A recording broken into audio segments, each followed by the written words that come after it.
Morning, di sini saya Gilang Ahmad Rifai dari kelas 11 DO1.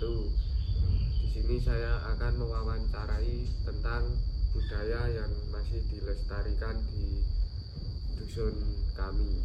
Langsung saja ke videonya dengan Bapak Suyanto.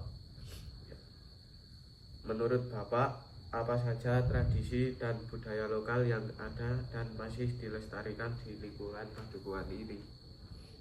Ya, terima kasih. Untuk budaya yang ada di dusun ini, kalau sekarang itu karena sudah modern, jadi budaya-budaya yang lama dari nenek moyang dulu itu sudah tidak ada, sudah sangat berkurang. Jadi sekarang yang masih ada itu ya antara lain cuman gotong royong antar warga, ada selamatan itu masih ada, kenduri itu juga masih ada, dan budaya yang lain kalau untuk kesenian hanya hadroh saja yang masih ada.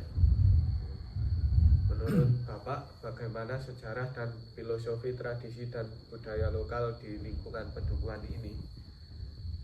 Untuk filosofi budaya lokal itu saya kira kalau sekarang ya cuman gotong royong tadi.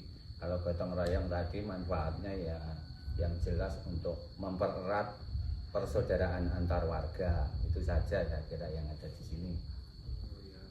Menurut Bapak atau apakah ada nilai Pancasila, misalnya gotong royong, toleransi, keadilan, persatuan yang terkandung dalam tradisi tersebut?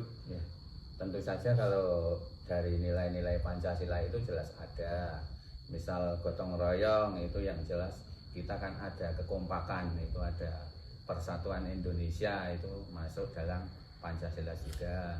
Dan yang lain keadilan sosial, jadi sila yang kelima itu juga ada, karena kita gotong royong itu semua biasanya kalau di sini adil. Jadi kalau yang nggak bisa berangkat itu biasanya ya mengeluarkan snack atau minuman apa adanya, dan ada juga yang membantu dengan uang. Jadi itu saya rasa sangat adil sekali. Menurut Bapak, apa saja manfaat atau fungsi yang diperoleh dari tradisi ini bagi masyarakat? Manfaatnya yaitu tadi, tentu saja kita bisa tambah akrab, bisa tambah rukun antara sesama warga. Bagaimana pandangan Bapak mengenai pentingnya tradisi budaya lokal bagi masyarakat? Itu saya kira kalau tradisi itu memang sangat penting untuk kita lestarikan ya. Ya yang jelas namanya tradisi dari nenek moyang, kita tinggal meneruskan saja. Yang kita ambil aja yang tradisi yang baik kita uri-uri, tradisi yang kurang baik, kurang manfaat ya kita tinggalkan. Itu saja kira-kira.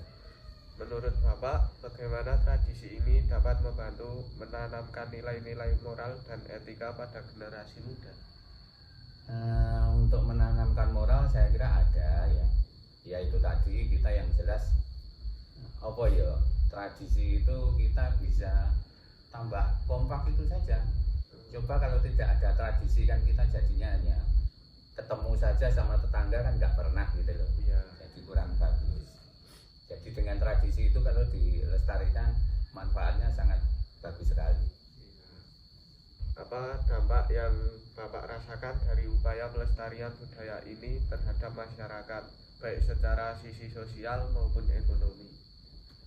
Kalau secara sisi ekonomi itu kecil sekali kalau di sini, soalnya tradisi-tradisi yang misalnya yang mendorong ekonomi itu kan misalnya tradisi yang ada masih tontonan, misal ada kuda lumping, ada wayang, itu masih menghasilkan ekonomi untuk warga. Tapi kalau di dusun kami itu memang dari dulu yang namanya tontonan pertunjukan itu memang nggak pernah ada Pak Ede. Ya. Bagaimana cara pemerintah mengedukasi generasi muda agar mereka tertarik dan mau berpartisipasi dalam melestarikan tradisi? Ya itu pemerintah saya kira ya harus memberi semangat dan syukur-syukur bantuan kepada masyarakat supaya tradisi itu bisa tetap berjalan dengan baik. Menurut Bapak, apakah ada perubahan yang terjadi dalam pelaksanaan tradisi ini seiring waktu? Oh ada, dengan tradisi itu ya kita tentu saja bisa melestarikan budaya yang sudah lama ada di dusun ini, dan itu sangat bagus sekali untuk generasi muda. Menurut Bapak, apakah pemerintah desa memiliki kebijakan atau program khusus untuk melestarikan tradisi budaya lokal yang ada? Sebenarnya pemerintah desa itu ada, itu mungkin kalau di dusun-dusun lain ada ya, tapi kalau di dusun sini itu ya pemerintah cuman memberikan bantuan, misal kita mau gotong royong untuk perbaikan jalan atau apa, itu pemerintah bisa turun tangan ikut bantu, baik dari segi materi atau dari segi yang lain. Ya, sepertinya udah cukup. Terima kasih Pak. Sama-sama, ya sama-sama. Ya, sekian dari saya. Thank you.